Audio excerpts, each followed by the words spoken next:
Welcome to Uninfluenced, peeps. Today we're going to do that hybrid stuff again. Y'all seem to like that, where we get into a little bit of questions and answers. And I did some research on the track racing versus traffic deaths. And that was about an hour and a half of my life I'm not going to get back. There was one of the statistics very hard to find, and I didn't come up with it. Yeah. But just to fuck with the producer, we're not going to get into that yet. I got an email, and I flagged it so we can talk about it later, but I want to get into it a little bit early. Car meets. People asked, is it okay to come up and talk to you at car meets? Yeah. Yes. Every time, unless you want to say some stupid shit. But if you just want to come, talk, hang out, talk cars and bullshit, yeah, come say hi.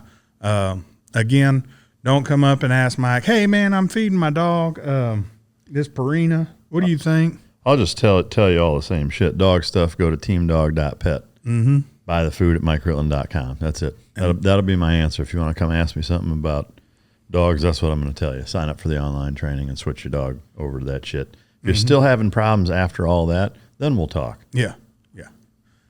And if you want plumbing questions, go to the same website, and in every bag, there is no answers to plumbing. There's a free plumber in every bag. Yeah, free plumber. You just got to find it. It's like an old Cracker Jack. Ass crack included. Yeah. That's right. Hell yeah. Yeah, so car meets, we enjoy talking to people. Hell, the last car meet, I don't think I got 20 feet away from the cars. Yeah. I purposely fucking walked around and went and checked out the bikes.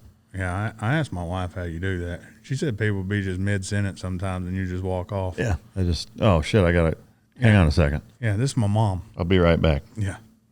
Hold this. My phone's ringing. Yeah. Talking about Dodge Vipers. We don't talk about them often. What are your thoughts on Dodge Vipers? And the reason I bring it up, it was actually a question too, but another YouTuber, Street Speed 717, got a Calvo car. Yeah. And I've watched it, especially since TK2 and last year, a lot of the Calvo stuff. They build an amazing fucking car. Yeah. I mean, for me, what do I think of them? That's one of the few cars that growing up I was kind of in awe of. Mm-hmm. You know, in the 80s and 90s, seeing Vipers, that was kind of like the American super muscle car hybrid that was pretty hot shit. And so kind of piggybacking from a nostalgia standpoint on those, I like them. I still wouldn't want one. You know, to me, looks-wise, I think back then they looked cool. Now, the F12, the 812, the Viper, the fucking Corvette prior to C8s all look similar enough to me to where, you know, unless you really know what the fuck you're looking at, a lot of people I could see mistaking one for another, you know, which I don't like. I'm not a huge fan of the long front engine car either. I'm really not. I mean, like of all of them, I like the 812 the best, mostly because of how it sounds and what it brings to the table engine wise and what have you. But looks wise, like if I'm looking at, you know, most Euro style mid engine cars versus front engine cars, I just prefer the mid, you know. Yeah, mid rear. Quite a bit. But, you know, I've seen some of the street speed videos of him and his new fucking chameleon green car. And it's, I mean, it's a fucking, it's an engineering masterpiece, no doubt about it. Like it's an impressive build and it's a bad motherfucker. I just still wouldn't want one. Though. Yeah. I like the way that Calvo does that, where they're basically dual clutches to a point. I mean, you're still manually popping it, but I mean, it's a badass setup. And I do like the way that it shifts that way too. That big lever that's real short, short stroke or short travel is really neat. But yeah, just to me, I could see almost like Porsche Carrera GT, like that much fucking power in a rear wheel drive. Mm-hmm. And it's not like there's a lot of driver aids in that thing either. I could see that car going horribly wrong really fucking quick. Yeah. I'd like to see Dodge come back with a redo of that car if they could. Yeah, I agree. I think they should. I mean, with especially if they're getting rid of the fucking Hellcat engine. I don't know what they're going to do, if they're going to put something else in or what. But well, they have that Elephant engine. I believe that's 800 horsepower, 880, something like that. I'm not 100% sure what that one is. But they could do that if it would fit under the hood and a dual clutch, because their partner in the Viper was the Volkswagen Group. Yeah. So, they'd be like, okay, bro, here's this dual clutch we've been using in the Huracan. Mount it up to your V10 and have fun. Yeah. I'd like to see that redone with the technology, with the infotainment and all the gauges Dodge has done lately. I think it'd be really cool to see that done again. I agree. Yeah. Now, what are the two key components for canine success? That's effective training and proper nutrition. Fueled by Team Dog brings those two components to your family and best friend. The perfect nutritional balance that results in a higher mental acuity, energy, overall vitality, and even an improved appearance. Every product you will find in my company's store was born from the battlefield and not from the boardroom. Let my life's work help you become your dog's hero. let's get into this speeding thing, because the last question we kind of let off on was the tracks, race tracks versus street, being on the street driving and shit like that, the deaths.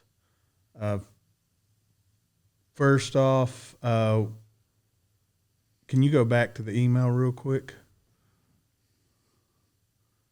Yeah, right there. So if we go here, if you look, I did some research. There's 4 links. So I spent about an hour and a half messing with this and finding the amount of pro drivers that are class pro drivers is damn near impossible, where they're grouped. So you could see there was 10,000 total pro drivers ever. We don't know. But since they've been doing records, there's been 658 pro drivers that have been killed or died at a track, motorsport racing. Mm-hmm. That don't sound like a huge number, but I'm willing to bet there's not more than 3,000 pro drivers. Yeah, I mean, again, to me, it's about percentages. Yeah. You know? So with that said, we're talking safety, right? Is where it all got brought up, safety. Yeah. More than 3,000 spectators and staff at these pro events on a track, not the amateur track, not the track days where it's me and you and Billy, the guy who couldn't work the pro event. Yeah. At a pro event, over 3,000 spectators and staff have been killed, not counting the drivers. So you're at 3,658, and the number's higher than that. There's not a true total on that. That's... Well, yeah, I mean, so there's a couple things with that. Number one, the couple of takeaways, it's weird that it's more dangerous to go watch it than it is to be a pro driver. To me, the key there is pro driver, though, is that neither of us are pro drivers. No.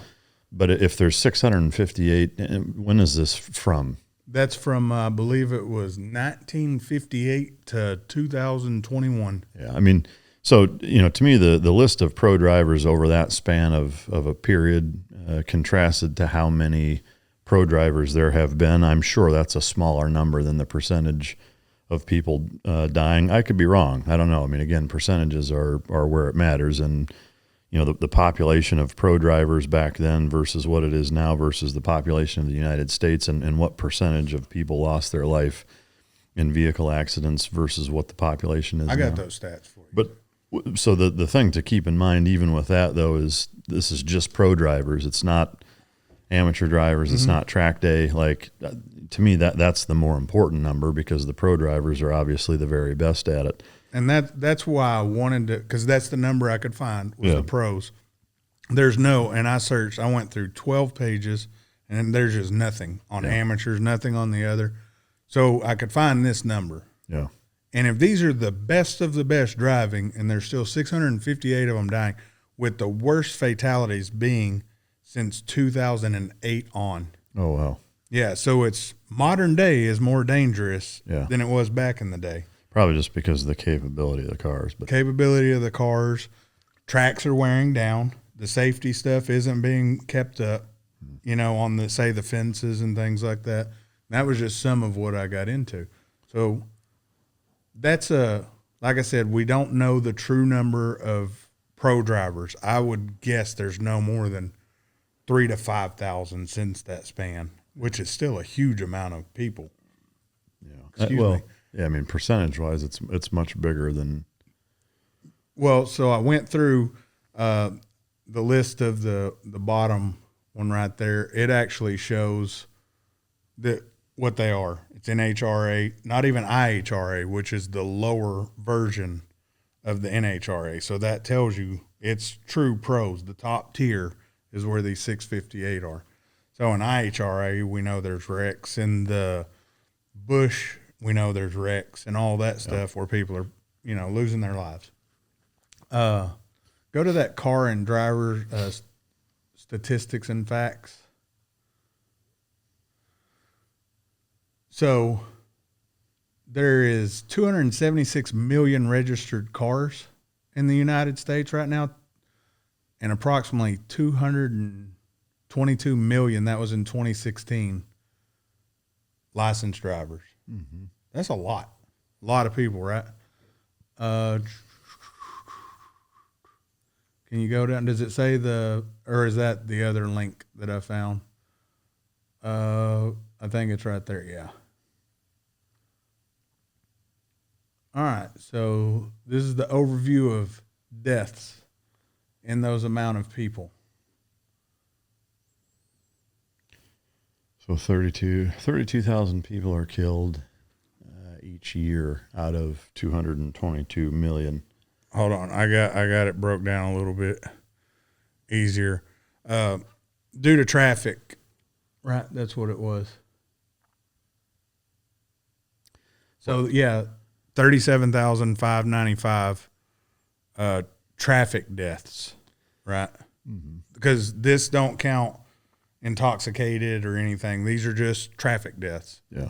9,478 of those are from speeding. So a third out of 222 million, which is a higher number. Well, that's closer to a quarter, actually. Yeah. About 25% due to speeding. Yeah. So what the hell is that? That's broken down by country, but yeah. USA likes to party. We know that. But the alcohol, is this that first one still? Or the second one with the stats? Go back to the stats. Oh, that's not the right one. This is the CDC one. There's another one. It's the third one down, I believe it is. Yeah, here we go. Okay, so this right here, and we'll put some of these links up so you guys you keyboard commandos can go even deeper in it. The funny part is the worst places to live, Florida, California, and Texas for traffic, which is it's the highest population. Yeah, I get that. So the numbers are all pretty close to what I had as I went off of the CDC one, I think it was. This one says 35,092. Keep going down to the speeding. There we go. And then none of them are really current past 2015, which kind of sucks. Yeah, I mean, to me, it's still recent enough, though. Yeah. I mean, it's enough to where we can get some stats. Yeah. I mean, I can't imagine that trends have, wavered so far to where it's going to be, woefully inaccurate by comparison. But what was the male-female breakdown? Go up just a little bit. Oh, males fuck all kinds of shit up. 70. But that's 30% less, right? So 70% of that statistic is men, which we both happen to be, at least today anyway. That's how we identify. Yeah, so, okay, go down to the speeding again. And then if you go down a little bit more. So 48% of that was people speeding with speeds over 55 miles an hour. Keep in mind, these are the deaths, right?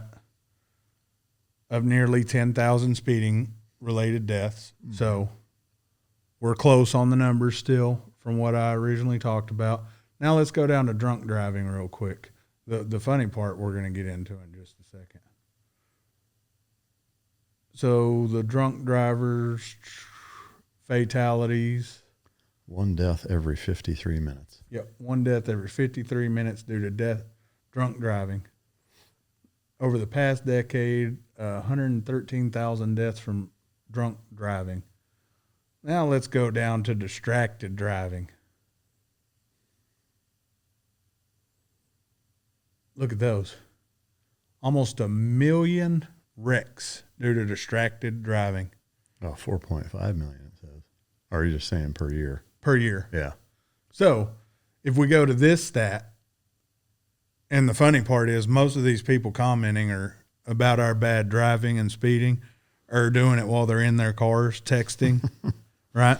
So, Oh, I mean, to me, like the big point is that I see it as an emotional response most of the time. Mm-hmm. You know, when you look at the data, just like with a lot of the stuff that I talk about in my book, whether it's police statistics, drug statistics, fucking immigration statistics, gun statistics. You know, I think guns are probably the closest parallel because it's an inanimate object, the same way a vehicle is that, you know, has to be operated to kill somebody. Mm-hmm. You know, in that more children from the age of 18 and under, more kids drown in swimming pools every year than die by long guns or assault rifles, and by like 20-fold, right? Mm-hmm. At least 10-fold. You know, nobody's talking about filling in swimming pools. My point with that is that similar to speeding is that I get in that one story that you hear, or this handful of stories that you hear about the football player that was drunk, mm-hmm. doing 180 miles an hour and killed some, you know, young mom and her daughter and dog or whatever, you know, is something that upsets people and pisses them off and gets them emotionally charged. And I understand all that, but that's where most of the heat and the heartburn comes from when it comes to stuff like that. And frankly, most issues is that look at the fucking data. And, you know, I'm not saying that there isn't a potential for that shit happening. Of course it is.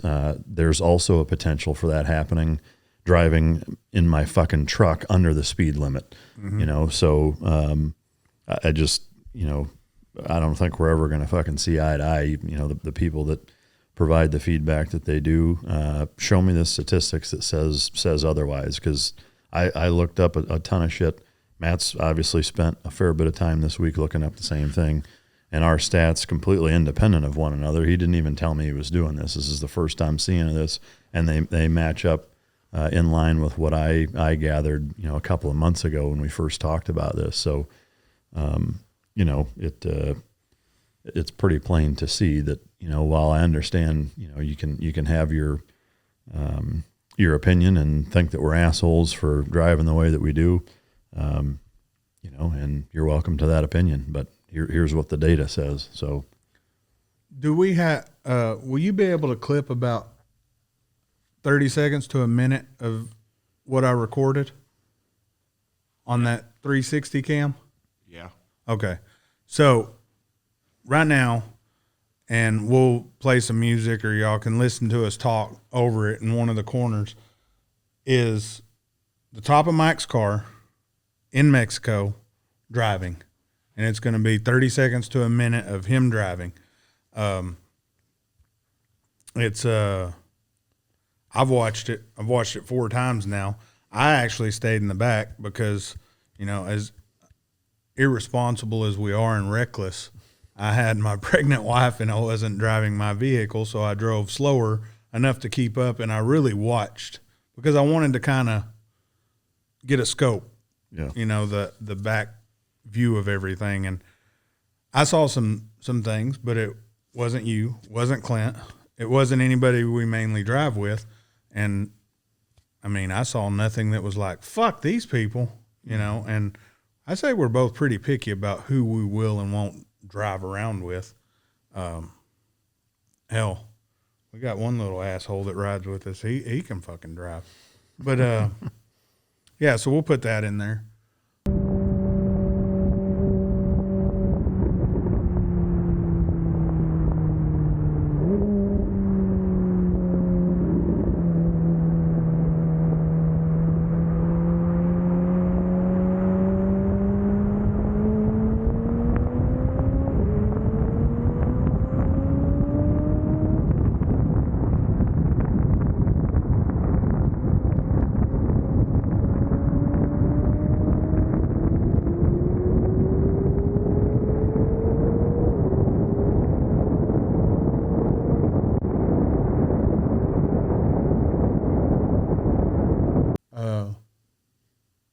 I would say for the most part, like Mike said, we're going to have to just agree to disagree and go from there. I mean, yeah, I mean, again, it's an open forum. Like nobody's making us have this podcast. We talk about what we talk about, and like, to be fair, we put it out there, and we shouldn't be surprised if there's people that take issue. I've been doing podcasts and talking publicly long enough to know that no matter what you say, there's always going to be people that think you're an asshole, or that you're wrong, or that you're fucking doing it wrong, or you shouldn't be, fill in the fucking blank. Yeah. I mean, that's always going to be the case. So I do respect, your ability to offer feedback and give your opinion.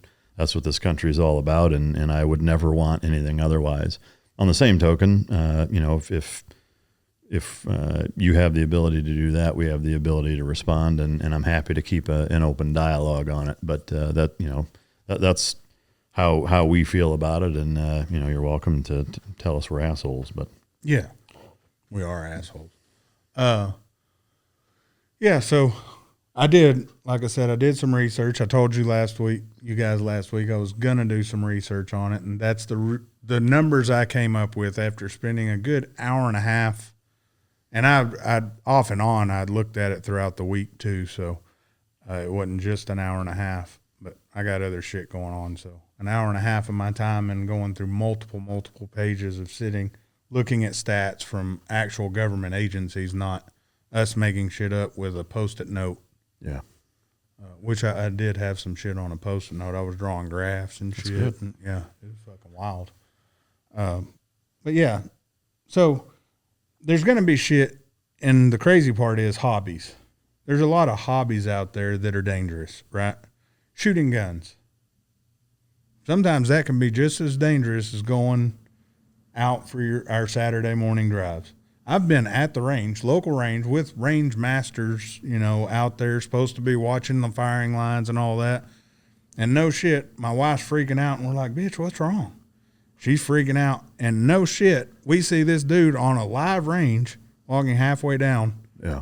On a live firing range. Yeah. I mean, to me, I think with anything, whether it's gun ranges, vehicles, what have you, is that, anytime it's like, oh, I live in this city and this happened, like, that's as textbook anecdotal as you can get, so to me, look at the data. So like in this case, I think, if Billy Bob, the producer back there, Googles, accidental gun range deaths per annual, like, to me, that tells you how dangerous it is. Not, I've been to a bunch of ranges and there was a bunch of crazy shit happening, or I live in Detroit and this happened, whatever. I mean, I'm not picking on Detroit. I'm just saying, Fourth down. Like that's 2021, 492 people unintentionally, right? So that's an anomaly, right? But to me, that's the important way to look at any issue, whether it's drownings, gun deaths, vehicle accidents, drug overdoses, child trafficking, pick any of them. And that's one of the big things I learned in the research done for the book Unfuck America, is that, and that's such a big reason why I wrote it, was that there's a lot of things in the media that get, spoon-fed and portrayed as being these huge detriments to our society when data-wise, they just aren't. Mm-hmm. And it's not to say that every life doesn't matter. It does. However, when you're talking about a collective group of 335 million people, you have to look at the collective average of what are the 10 or 20 biggest detriments or threats to our society's existence. And the reality of it is, deaths from speeding isn't one of them, right? COVID isn't one of them. Mm-hmm. Fucking assault rifles aren't one of them. Mm-mm. Hammers are. Fucking drowning isn't one of them. Yeah. Opioid overdoses is one of them. Heart disease from eating like shit is one of them. Cancer from shitty lifestyle choices and environmental factors is one of them, right? So, to me, it's not that you don't try to tackle the other things, but I think it is important to put the amount of coverage, emotion, and anecdotal outrage that accompanies most people's comments when it comes to forums like these about having such an emotionally driven response to certain things that I think you just need to dial it back a notch on some of those things. So Yeah. I don't want to be on the soapbox all fucking day, but it's important to do your research and from multiple sources before you start getting all wound up. Yeah. Yeah, like I got some of this shit from the Disney Channel. Fucking Disney. Speaking of which. I was watching some fucked up deal on Disney. That's what got me on that. That place is I don't fucked even want up. to get into Disney. That's a whole other episode. That place is fucked up. It's a shame. I don't want to get all the way into it, but Disney is such a neat place. I hate to see that it's getting drug into the culture war that exists. I don't know why corporations have to get involved in any of it. I really don't. I wish businesses would just stay in their fucking lane. And I mean, that's my business. Like, you don't see me on my business pages talking about this is what I believe in. And here at corporation such and such, we believe, like, just make a good fucking product and shut up about it. What do you think about that Twitter move today? Elon buying it? I think it's awesome. I hope he buys the whole fucking platform. Yeah. I mean, he's the majority share owner at this point. I mean, not over 50%. He owns like nine and change, but he owns the most, which means from a board of directors standpoint, he's the biggest dick at the shareholder table, which is pretty awesome. I wonder what Jack Dorsey thinks. I know he's not the actual CEO of it anymore, but yeah, I'll be curious to see how that pans out. I like the meme. Have you seen the meme where it's someone cutting cake?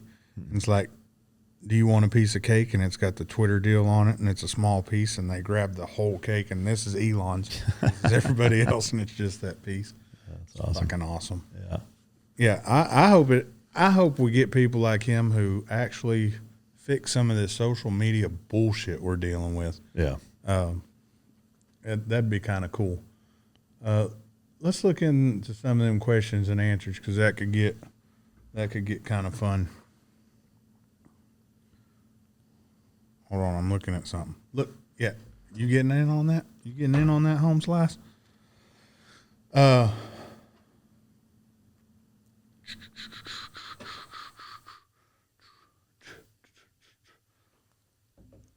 you gonna click on them, motherfucker? Or are you just going to scroll? Yeah, what? Not that one. Just gonna scroll. Damn, Travis, what the fuck's wrong with you? Yeah, My bad. yeah. This is the stuff I like doing. I love when you guys get involved with the show, the question and answers. I think on both shows we kind of like dealing with this. Yeah, absolutely. That's going to be a you thing. All right, I'm a crossover fan, or I'm a crossover from Mike Drop and loving a car show that is real as Mike Drop. Well, I appreciate it. Yeah. We appreciate it.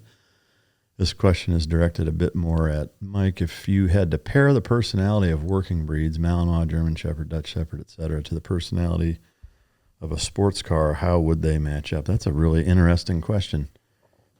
That's tough. I will say there are certainly some parallels. I think working breed-wise, what's neat and interesting about, and I will say Malinois, German Shepherds, and Dutch Shepherds, from a working standpoint, is the same breed, in my opinion. Now, there's going to be people that probably lose their fucking mind at hearing me say that. That's just how I view it, and the reason why is that my selection criteria, my testing is the same, whether it's a German Shepherd, a Malinois, or a Dutch Shepherd. For that matter, if a fucking giant Schnauzer passed that test, that dog as an individual is not going to be much different, really almost any different than a Malinois, Shepherd, Dutch Shepherd, what have you, because my testing is so specific and so thorough and so criteria driven. The dog that possesses all of those tools in one package are all going to be really, really similar dogs, personality wise. Now, having said that, that collective working breed or breeds, I would say are kind of similar to, here we go talking about the Pista again. Really any really well-rounded car that can kind of do everything well. a good working herder, we'll say, Malinois, Shepherd, what have you, of the herding breeds, is really a good jack of all trades utility dog. You can use them to hunt with. You can use them for protection, tracking, ratting, or small animal hunting, vermin, or quarry dispatch, etc. There's a lot of things that you can do with them. That they can do just about any job fairly well. So they're very utilitarian that way. They're also fast. They're agile. They're light on their feet. So I think, that's more of like a Euro exotic, a mid-engine Euro exotic that handles well, is fast, it sounds good. It kind of brings all of those things to the table. The muscle cars, I would say, are more like Rottweilers. A bigger or even like a Molosser breed. Most people maybe would think pit bull. I don't. A working bred pit bull is also very utilitarian, very athletic, light on their feet, etc. A little more muscly that way. But maybe I'd say like a Corvette. Yeah. A good Corvette, a ZR1, or a later model Z06, a little more track focused Corvette that's kind of a hybrid would be more of the pit bull, and then the big sluggers would be the Molosser breeds, the Mastiffs, the Rottweilers, the whatever would be the American muscle, the Challengers, the Chargers, the Mustangs, Camaros, the newer ones that way. As far as like a truck, I'm trying to think what breed would a truck? My Corgi. Is he like a dump truck? Dump truck. Yeah, I mean, to me, just a good general purpose hunting dog, maybe. And again, these are working bred, not just ones that you find in papers, but coonhounds or lurchers or catch dogs, or kind of the general purpose rugged hunting breeds that especially more here in the South that people use, even Dogo, Argentinos, things like that would probably be more of your truck. But Prius, I think, little toy breeds that aren't good for a whole lot except companion animals, smart cars, Fiats. Fuckers always just laying around like they're on their Charger. Yeah, no shit. That is it's an interesting question, and admittedly something I've never thought about. So cheers to you on that. I like that question. Yeah. Next one, you go ahead on that. The general question here. I love the sound of a powerful car. What cars have the best sound to you? And what do you think about having speakers recreate the sound in an electric car? I think those electric cars cannot recreate the sound of our favorite cars. And I think it's weird. I wouldn't do it. I mean, to each their own. If that makes you feel how you need to feel driving an electric car, then have at it. I wouldn't do it. If I did have an electric car, I wouldn't pipe sound in it. I'd rather have the real thing. Either have the electric car or don't. To me, it's kind of like vegans that make fake hamburgers. Mm-hmm. It's like, eat fucking tofu as tofu with whatever seasoning on it. Don't make it look and smell and taste like fucking meat. If you're not going to eat it, don't eat it. As far as the, I don't know why you're getting rid of the question. We ain't done answering, Johnny. Yeah. This Karen we got. Yeah, no shit. Start calling you fucking female names here in a minute, Martha. Yeah. But to me, the fucking either the Aventador V12 or the Ferrari V12, I don't think you can really beat. I mean, an 812 super fast or an Aventador SVJ, those two are equally amazing sounding cars. I know a lot of people that are more nerds in the car industry would say the Lexus LFA is the best sounding one. I disagree. I think it sounds great. But I think that the Aventador and 812 Superfast sound better. I will throw in a couple of honorable mentions. The Jaguar F-Type SVR is a phenomenally sounding fucking car. Yeah, right back at you, Christine. What else? The fucking GT500. Yeah, the GT500. Yeah, I mean, fucking V10. I mean, the Huracan R8 5.2 liter V10 is no fucking slouch. But yeah, there's a lot of good sounding engines out there. But the 458 Speciale. Yeah, for sure. It's one of the better sounding too. But yeah, the Ferrari, they lost a little bit, and I would say they picked up a lot with the. Here's me kissing ass on the Pista. The Pista sounds different than a 488. My 488 was fucking annoying to drive with a full exhaust. Yours, I've drove it twice now, and it's not fucking annoying. I think it sounds amazing. Yeah, and every time I hear a video outside the car, it sounds better. Yeah. And It's also one of those cars that while it's not like, holy shit, that's loud, it carries. Like, I mean, there's been times where I've been driving by and you've been, a couple blocks away and you're like, God damn. Mm-hmm. Yeah, I mean, for a stock engine, especially if you're not a huge exhaust person, which I'm more of an exhaust guy than I used to be, but it's still not, for me, it's not like first thing I'm doing is straight piping it. I'm not that guy. I think the Pista sounds fucking incredible. For a stock motor engine, and just it being what it is. There's no reason to fuck with the sound on that. I will say the 765 also sounds pretty fucking mean. Yeah, it sounds good. But do yourselves a favor. Maybe you could clip it in here somewhere.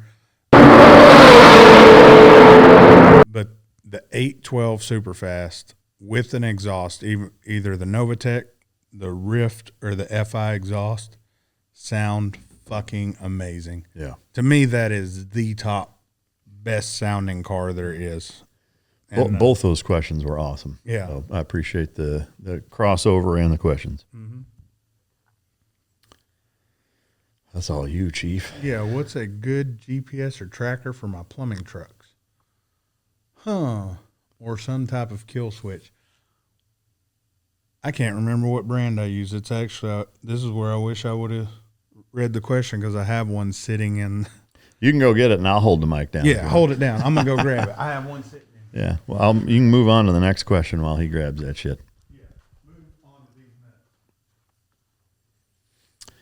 All right. Hey, guys. Love the show. First off, just want to say that Brandon Cantrell is a shitbird. Just kidding. He and I go way back, sometime at a previous employer. Question, favorite cut of steak, ribeye, filet, etc. I'll answer that first before I ask or read the second one. So favorite cut of steak.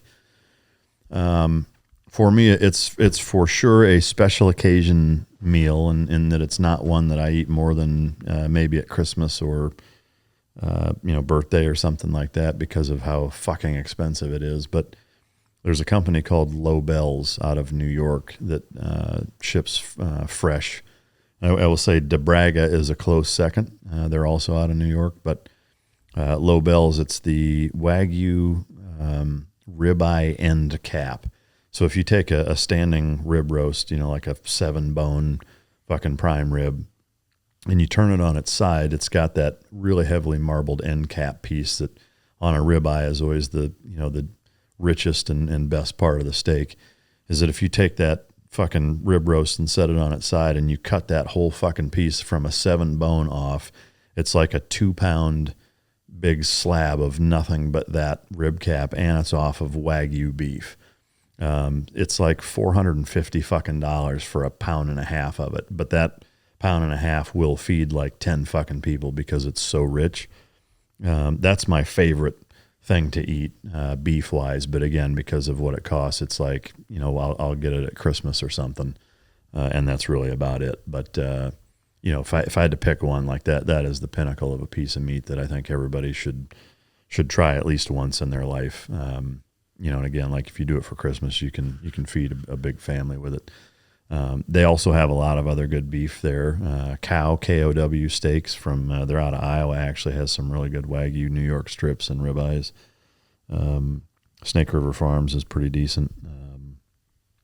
Pat LaFreda out of New York is also really good. But really, whatever cut you like best, or order it from higher end places like that occasionally, and I think it'll really surprise you how much better it is than going to your local grocery store and getting stuff there. But is that cut of meat we had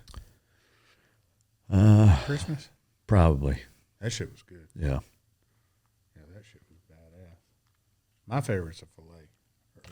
I don't know why. Yeah. I'm just not into the fatty meats for some reason. Well, I know it's more flavor, but yeah, I mean, to me, it's got to be really high quality though. Like I don't like really heavily marbled beef that's not of a super high grade. Whether it's, I mean, even USDA prime is different than Wagyu, and especially if it's like Japanese A5 Wagyu versus American Wagyu, which is a hybrid. It's Japanese mixed with like Angus or something similar. Australian Wagyu the same way. That's usually a better kind of compromise for most people if they don't like it to be super, super rich. But to me, I would love to take, I'm going to table that actually. It's a next business idea that you may hear coming from my end on the beef side. But if I end up going down that route, I'll tell you about the finishing process that I think would be ideal. But I'm going to keep that to myself for now. Thoughts and opinions on pellet smokers, charcoal, or propane? Keep up the good work. To me, pellet smokers are by far the best. I like charcoal the best in terms of the flavor, but pellet smokers are really tough to beat because they're mindless. They're super easy. They take all of the guesswork and the expertise and fucking up of all these different cuts of meat and projects, which while it teaches you how to do it and whatever, if you're using stick burners, side by side, type smokers, or even barrel smokers, or like the pit smokers, the oval shaped like Weber. I'm trying to think of the name of them, but it looks like the green egg, like an R2D2 almost. Now the green egg's a ceramic, which those have their place too. But to me, the problem with all those, including charcoal, I don't like propane really in any regard except the top-down ones like the Otto Wild Griller, that it's more like a salamander or like a broiler from a restaurant. Those are cool because they cook from the top down again, so they don't flare up, and it doesn't taste like gas because it's not going up under your meat. Otherwise, I don't fuck with propane at all. Charcoal is a fucking mess. Ceramic cookers, they're cool. They take forever to fucking heat up. It's a pain in the dick cleaning up after them. And there was a period in my life for several years where I did a lot of smoking and charcoal and was ordering Binto-chan, Japanese fucking high-end charcoal. And I did all of that shit for years and got very well versed at it and fairly experienced. But I don't have the time, or I'm not going to make the time, rather. Everybody has the same amount of time. I'm not going to carve out the amount of time that it takes to do all of that shit the way that I used to. So to me, the pellet smoker is really good.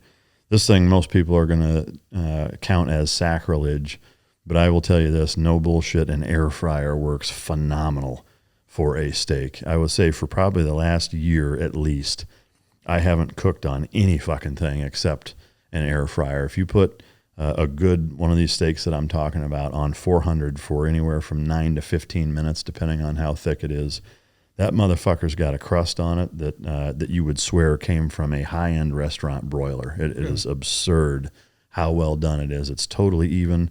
There's no fucking smoke. You can do it inside your house on your countertop, and it's mindless. I'm going to have to try that. Super easy to clean up, and they turn out fucking incredible. I use them all the time. I mean, fish, chicken, fucking you name it. To me, the air fryer is, it has taken the place of a microwave, and it's a much healthier option for that too. But Kenny, the producer, he can smoke the shit out of some meat. Yeah. Well, we'll have to get him to bring some one day.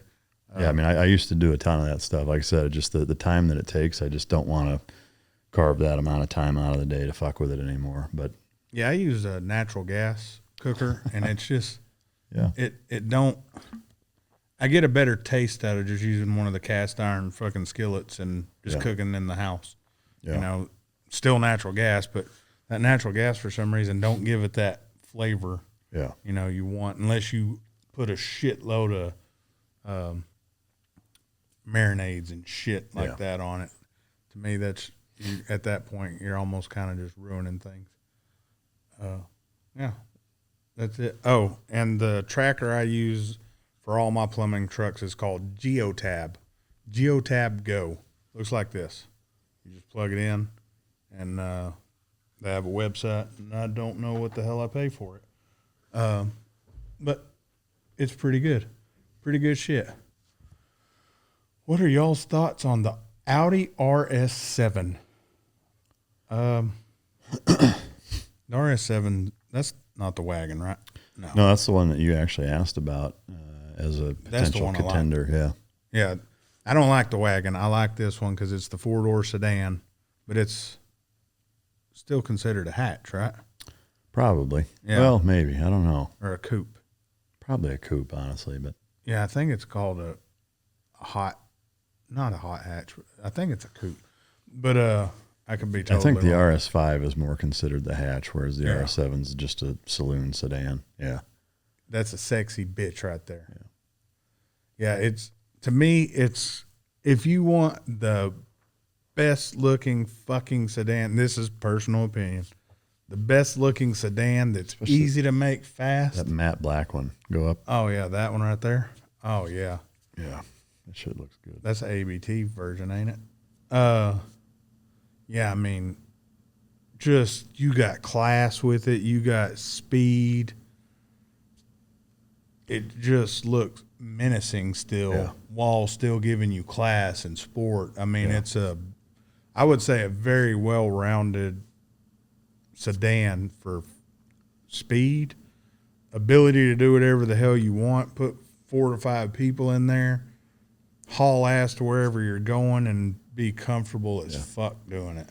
Agreed. I mean, to me, of all of the 4-door sedans, which I know somebody asked, we forgot about this one, strangely enough, but now thinking about it, like if in this class, right, in the well above 6-figure 4-door performance saloon, I would say that would be my top pick over the E63S, the M5. I think it's a better mix. I think where it beats the other two out noticeably is in styling.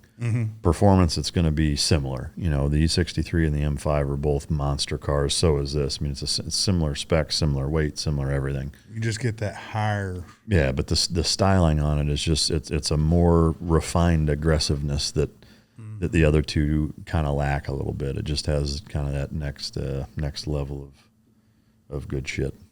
Oh, he was a U.S. Marine Corps. Thank you for your service. Yeah, thanks for your service. Yeah, I love that RS7. Yeah. On a scale of 0 to Bill Rapier, how much are you guys into knives? I'd say probably a 3. I love knives. Speaking of which, the 2 knives I've actually got Bill's the Huntsman, I think it's called, the Amtac blade, right, which is the one that I typically carry. What's neat, the serial number on this is 556, which he pulled that aside for me, which is pretty neat. But it's got a flint on the edge here, and it's just a really nice sized fixed blade. That's what I carry on me all the time. I will say I also carry my boy Shane with SH9. I carry his knives a fair bit as well. I tend to carry more in my truck or in my kit if I'm camping, hiking, more on almost a survival standpoint, because they're a little bigger and heavier and a little more cumbersome to carry. But both really, really good. I'm not into them the way either one of those guys are, but I'm definitely into them, and I always have a blade on me, always, no matter what. I think I have a knife on me more than I have a gun on me. Yeah, same here. I always have a knife on me. Yeah. I mean, I even shower with one. Yeah. It's like soap on a rope in case shit gets crazy. I wouldn't say I'm a collector, but I have a box full of knives. Like if I'm passing by, I'm like, fuck, I want that knife. I'll buy it, and I won't even unbox it. I'll just throw it in my box full of knives. I just have a shit ton. Yeah. Something that my uncle bought me, never used, still in a box. oh shit. Yeah. But then I use this one like a fucking chisel, a hammer, and Yeah. Can you guys share how you clean your vehicles? Do you pay someone to detail it, waterless wash, etc.? It's a little bit of all of the above. A little bit of both. We both use the same detailer. The guy, he's rad. He claims, no shirt wearing motherfucker. And then when we clean, you're still using the same stuff I'm using, right? Yeah. I'll usually, like, anytime Saturday we got back, I'll use like ceramic waterless spray and spray down the windshield in the front, because that's usually what takes the brunt of the dirtiness, bugs and debris wise and what have you. So I'll spray that down and just wipe it down with a terry towel real quick, after I drive it most of the time if it needs it. And then like if it's sitting there for a couple of weeks, which anymore it doesn't. I mean, I usually get mine done every week towards the end of the week so that they're ready for the weekend. That's my preference. I just like to, when I get in them, they're totally dialed in and squeaky clean, and that's how I like it. But I do maintain them on my own when they need it. Mm-hmm. When the dude told me what he uses to clean a windows, man, I felt like a dumbass. What does he use? He uses rubbing alcohol and water mixed. That's essentially all fucking Windex is. I mean, it's alcohol-based fucking. But you use that now? No streaks on none of my cool. shit. Yeah, it's badass. What the fuck? Man, fuck you. When doing maintenance on your vehicle, do you guys stick with the OEM products and fluids or switch to premium products? Like in the Mustang, use AMSOIL, Motorcraft. With the supercars, I would say pretty much stick to OEM, especially in the Ferrari. You'd be silly not to, because they pay for it. Yeah. So it's just better to stick with those.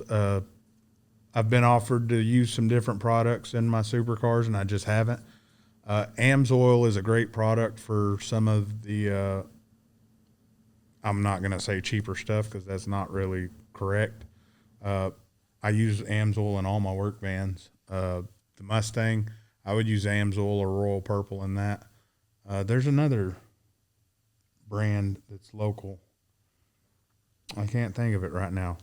You remember what it is, Tommy? The local company? Bobby's Engine Splooge. Is that what it's called? It's talking about Liquid Molly. Yeah, Liquid Molly. That's another good brand. I definitely check them out too. I think they're more of an up and coming AMSOIL type deal. And then the next one, that's all you. Mike, can neutering a 16-month GSD cause him to become aggressive? Only if you do it without him being under anesthesia, then maybe. That would piss me off. That would piss anybody off. I would say generally no. Normally it does the opposite of that.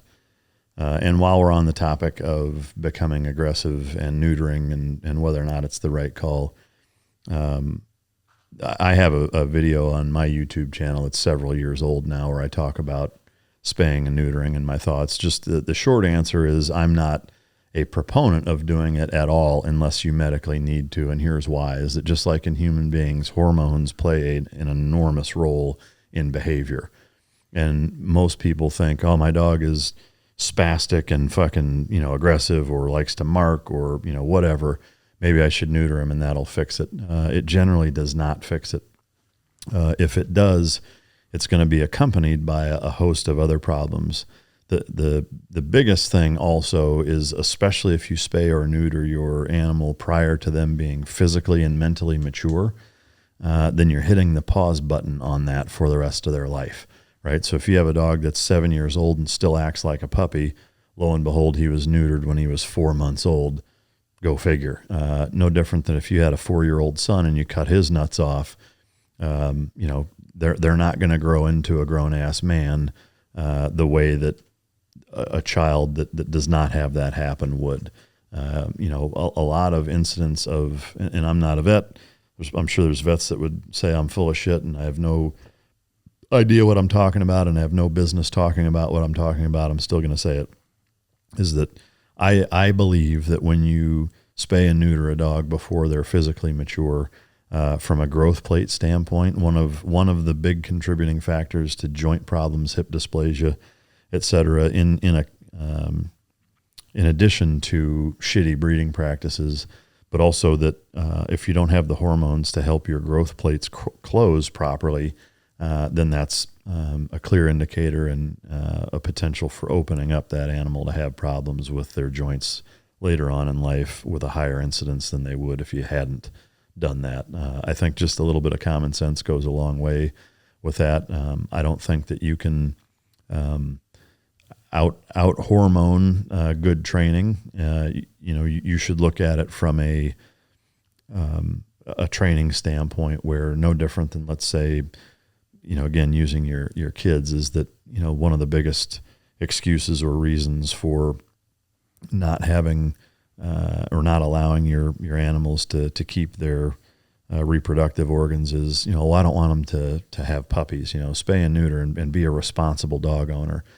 My take is a little different than that, in that I think it's akin to saying, well, I can't keep my kid from running out into traffic, so I'm going to cut his fucking feet off.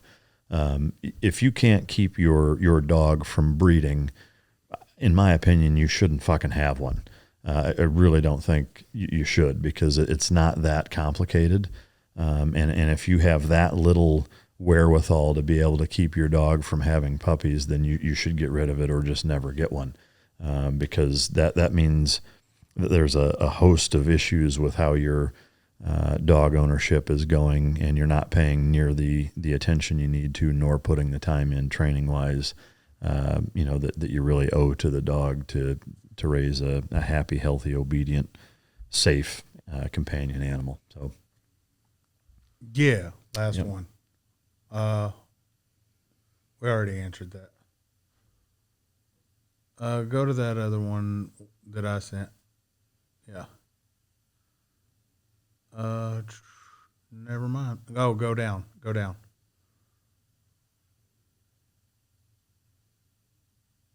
Yeah, there it is. Okay. We already answered about the coming up, talking to us at any event, Cars and Coffee, any of that type of stuff. We also use an app called Park Up Front. If you guys don't know about it, we use that. That's how we find all the events we're going to. So pretty sure they're nationwide. And no, we're not going to tell y'all which ones we go to on there, but that's what we use. Mike, I have a sadistic curiosity of what it would be like in a bite suit. Do you ever take volunteers for training? Sometimes. What I would say is that if you're legitimately serious about being a decoy, then maybe.